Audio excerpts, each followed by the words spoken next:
삼복도로 일대 주민들은 비만 오면 집이 무너지지 않을까 불안에 떨고 있습니다. 방치된 빈집이 문제인데요. 장마철을 앞두고 현장을 점검해봤습니다.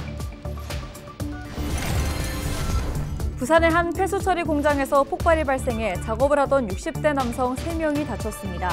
관계기관에서는 정확한 폭발 원인 조사에 들어갔습니다. 6월 14일 세계 헌혈자의 날을 맞아 부산의 한 지자체에서 헌혈 나눔 주간을 운영하면서 헌혈 참여자가 크게 늘어난 것으로 나타났습니다.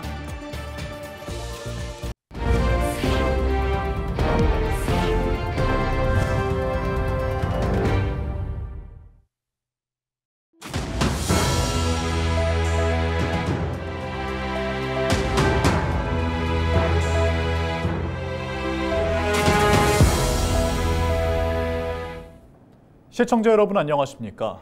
헬로티비 부산 뉴스입니다. 비만 오면 집이 무너지지 않을까 불안에 떨어야 하는 곳이 있습니다. 바로 삼복도로 일대 주민들의 이야기인데요. 오랜 기간 방치된 빈집은 이제 주택가 폭탄이 됐습니다. 집중호우 안전기획보도, 오늘은 마지막 순서로 삼복도로 빈집 주변 실태를 김한식 기자가 점검해봤습니다. 도로 옆에 흉가처럼 서 있는 건물. 외벽 곳곳에 균열이 생겼고 건물 일부도 뜯겨져 나갔습니다. 마을 안으로 들어가자 나타나는 커다란 회색빛 건물. 건물 외벽 곳곳에 균열이 생겼고 시뻘겋게 녹슨 철근이 그대로 드러나 있습니다. 내부에는 이전 살던 사람들이 사용했던 것으로 보이는 물건들이 가득 쌓여 있습니다. 빈집은 고양이와 모기 같은 해충의 서식지가 되면서 소음과 악취의 근원지이기도 하지만 더 큰 문제는 안전을 위협한다는 겁니다. 비어있지요. 그 건물에 막 비 오면 위험하지. 물이 막 흘러내리지. 좀 위험하기는 위험하죠. 오래돼서 한 10년도 넘어 10년이 뭐예요.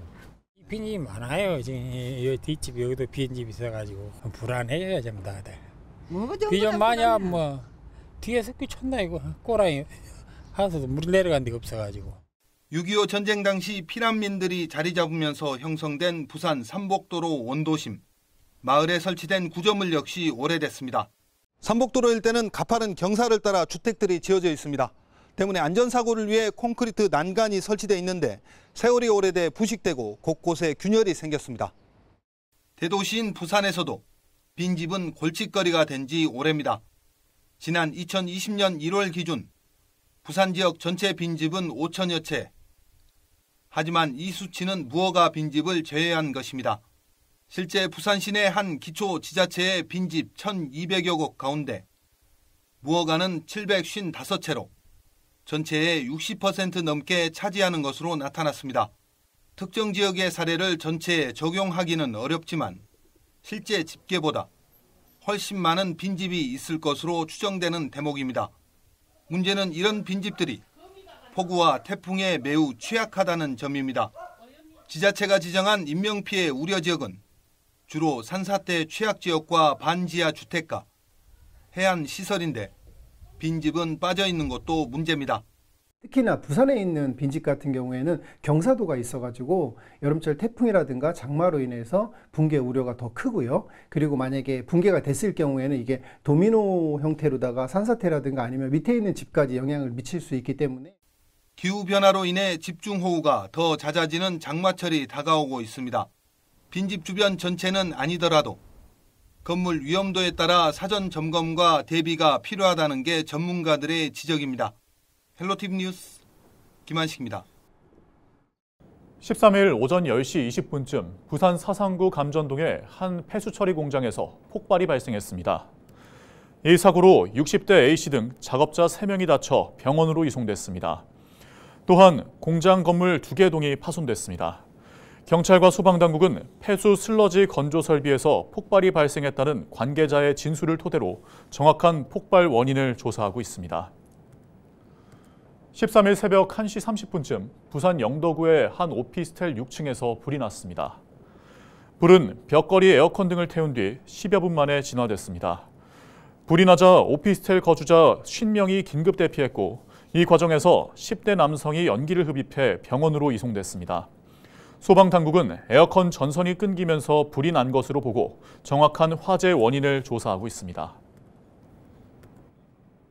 13일 오전 11시 40분쯤 부산 금정구 구서동의 한 아파트 앞 도로를 달리던 승용차가 90대 여성 A씨를 치었습니다. 사고 직후 A씨는 병원으로 옮겨졌지만 끝내 숨졌습니다. 경찰은 도로에 쓰러져 있던 A씨를 발견하지 못해 사고가 난 것으로 보고 정확한 사고 경위를 조사하고 있습니다.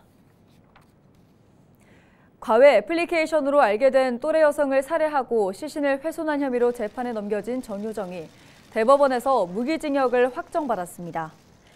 대법원은 13일 살인, 사체 손괴, 사체 유기, 절도 혐의로 기소된 정유정에게 무기징역을 선고하고 위치 추적 전자장치 30년 부착 명령을 내린 원심 판결을 확정했습니다. 여직원을 강제추행해 징역 3년형을 선고받은 오거돈 전 부산시장이 오는 26일 형기를 마치고 출소할 예정입니다. 오 전 시장은 지난 2018년 부산시 소속 직원 2명을 잇따라 강제추행하거나 미수에 그친 혐의로 기소됐습니다. 지난 2020년 강제추행 사실을 고백한 오 전 시장은 시장직에서 물러났으며 이후 재판에 넘겨져 징역 3년형을 선고받고 법정 구속됐습니다. 오 전 시장은 구속수감 뒤 부산시 산하 공공기관 임직원 9명에게 사직서 제출을 종용한 혐의로도 기소돼 지난 1월 항소심에서 징역 1년 6개월에 집행유예 2년을 선고받았습니다. 자신을 체포하러 온 경찰관에게 흉기를 휘둘러 공무집행을 방해한 마약사범 60대 A씨에게 법원이 징역 5년의 중형을 내렸습니다. 부산지법 형사 5부는 약물치료 프로그램 40시간 이수 또한 명령했습니다. A씨는 지난해 11월 집에서 마약을 투약한 상태에서 영장을 발부받아 자신을 체포하러 온 경찰관 3명에게 흉기를 휘둘러 2명을 다치게 한 혐의를 받고 있습니다. 재판부는 마약 관련 범죄로 여러 차례 처벌을 받았고 누범 기간 범행을 저지른 점을 고려했다며 양형 이유를 밝혔습니다.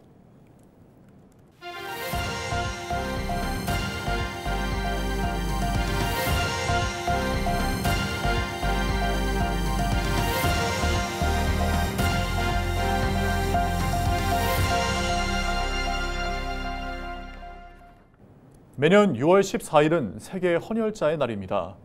해운대구에서는 이 날을 해운대 구민 헌혈의 날로 선포해 운영하고 있는데요. 더 많은 주민들이 생명을 나누는 일에 참여할 수 있도록 하기 위해서입니다. 올해도 16일까지 해운대 구민 헌혈 나눔 주간이 진행되는데요. 헌혈에 대해 생각만 하고 아직 실천하지 못했다면 이번 기회에 동참해 보시는 건 어떨까요? 차선영 기자의 보도입니다. 직업 군인인 김봉민 씨는 오늘로 205번째 헌혈에 참여했습니다. 고등학교 때 처음 헌혈에 나섰고 군인이 되면서 생명을 나누는 일에 본격적으로 팔을 걷어붙였습니다. 김 씨는 헌혈을 이어가기 위해 건강관리도 더 열심히 하고 있다고 말합니다. 헌혈도 군복을 입은 군인으로서 국민의 대상과 생명을 지키는 일이라고 생각을 하게 되어서 더 꾸준하게 하게 됐었던 것 같습니다. 아마 앞으로 이제 제가 오늘 205회째를 했는데 더 건강한 신체를 유지하면서 300회, 400회 제가 할 수 있는 데까지 꾸준하게 이렇게 하고 싶습니다. 해운대구는 세계 헌혈자의 날인 6월 14일을 해운대 구민 헌혈의 날로 선포해 운영하고 있습니다. 전국 기초지자체 중 최초입니다.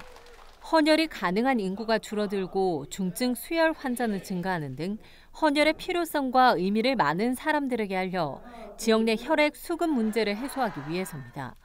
구는 해운대 구민 헌혈의 날을 제정한 2020년 이후 매년 6월 14일 헌혈의 날을 포함한 일주일 정도를 헌혈 나눔 주간으로 운영하고 있습니다. 실제로 이 기간 헌혈자는 크게 증가하는 것으로 나타났습니다. 지난해 해운대 헌혈의 집을 찾은 헌혈자는 하루 평균 30.9명, 헌혈 주간으로 운영된 기간 동안 하루 평균 헌혈자는 37.7명이었습니다. 평소보다 일주일 기준으로 50여 명 더 많은 헌혈자가 생명 나눔에 동참한 겁니다. 우리가 팬데믹을 겪으면서 헌혈의 필요성이 어느 때보다 더 중요해졌습니다. 그래서 많은 분들이 헌혈에 참여할 수 있도록 널리 알리기 위해서 구민 헌혈의 날을 운영하고 있습니다.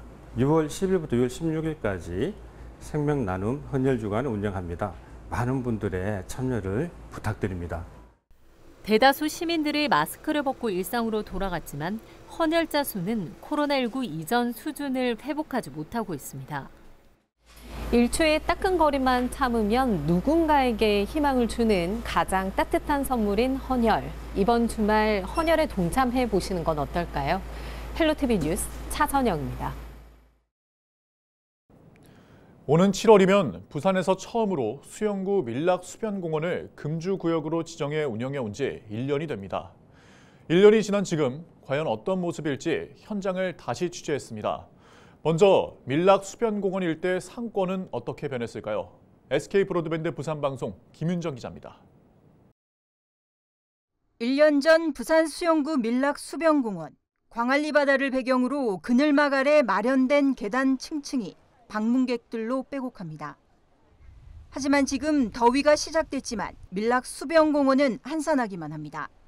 확연히 달라진 모습입니다. 밀락수변공원 인근 편의점 등 상점마다 젊은이들로 끊이지 않았던 과거 모습과 달리 지금은 그 상가 건물에 임대 표지가 붙어 있습니다. 금주구역으로 지정된 후 상권이 급격히 쇠퇴하고 있습니다. 취재진이 찾은 밀락수변공원 인근 1층 회센터. 문을 닫은 가게가 늘었고 상인들도 하나둘 이곳을 떠나고 있습니다. 아침 우리가 9시에 출근해갖고 밤 12시 가면서 마술을 못 나갈 정도라 굴을 살려야 되는데 굴을 죽이는 구청장이 어디 있습니까? 지금 문 닫고 있는 집 천지고 폐사가 돼가고 밤 7시 되면 그 사람 그림자도 못 봐. 다 가고 없어 아무도. 그러면 장사 마치 걸어갈래도 무서워서 못 걸어가는 이 거리가 돼버렸어요. 방문객이 눈에 띄게 줄다 보니 매출이 급격히 줄었고 일대 상인들은 언제까지 버틸 수 있을지 한숨만 쉬고 있습니다. 금주 조치 이후 극심한 영업난을 호소하고 있습니다. 여기서 지금 하루에 1, 20만 원 이렇게 하니까 너무 간격이 커요. 그래서 지금 솔직히 저도 인건비도 안 나온 뿐더러 물건값도 못 맞추고 있는 상태고 너무 힘들어요. 코로나 가지고 3년 고생했지. 1년 동안 이제 술 못 먹는다고 했지. 지금 매출 같은 그런 거 없다. 매출이 어디 있노? 죽이기는 죽고 나가지. 아이고 밥 먹기도 힘들다. 관할 지자체는 매주 토요일 저녁마다 다양한 상설 문화 공연을 개최하며 방문객 끌기에 나섰지만 지역 경제 활성화에는 역부족입니다.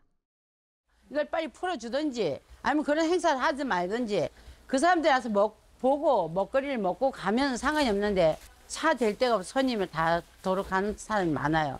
손님이 없어. 밤 되면 손님이 없어. 낮에 이때 안 팔면 손님이 없는데 하나도 안 들어오잖아요. 손님이. 강안리 바닷가는 술을 먹게 하고 왜 여기는 술을 못 먹게 하는지 그것도 궁금하고 지금 현재 그렇습니다. 너무너무 피해가 많습니다. 우리가. 금주구역으로 지정을 두고 아직도 찬반 논란이 가라앉지 않고 있는 이유입니다. 상인들은 아직도 음주가 가능한 시간대나 기간을 정하는 등 실질적인 상권 활성화 대책이 필요하다고 주장하고 있습니다. BTV 뉴스 김윤정입니다. 최근 청소년 사이버 도박이 사회적 문제로 떠오르면서 부산교육청이 예방교육에 나섰습니다. 이에 따라 전병하 부산경찰청 사이버범죄수사대 팀장을 강사로 초청해 중등교원 340명을 대상으로 교육을 실시합니다. 또 교육청에서 자체 개발한 교재를 활용한 수업 방식을 안내할 예정입니다. 부산시 교육청은 청소년 사이버 도박 예방과 건전한 정보문화 조성에 많은 도움이 될 것으로 기대한다고 밝혔습니다. 여름철 집중호우로 인한 급류사고 대비 인명구조 훈련이 진행됐습니다. 이번 훈련은 급류 구조 활동에 꼭 필요한 자켓 등 순환장비 사용법과 구조 수영 영법, 교량에서 수면 진입 등을 중점적으로 진행됐습니다. 부산에서는 지난해 7월과 9월 도시마천에서 시민 2명이 급류에 휩쓸려 사망하는 사고가 발생했습니다. 특수구조단은 급류사고 발생을 대비해 신속하고 효율적인 구조기법 개발과 장비 도입을 통해 시민들의 안전을 지키겠다고 강조했습니다. 이상으로 뉴스를 마칩니다. 저희는 언제나 지역민 여러분과 함께합니다. 시청해주신 여러분 고맙습니다.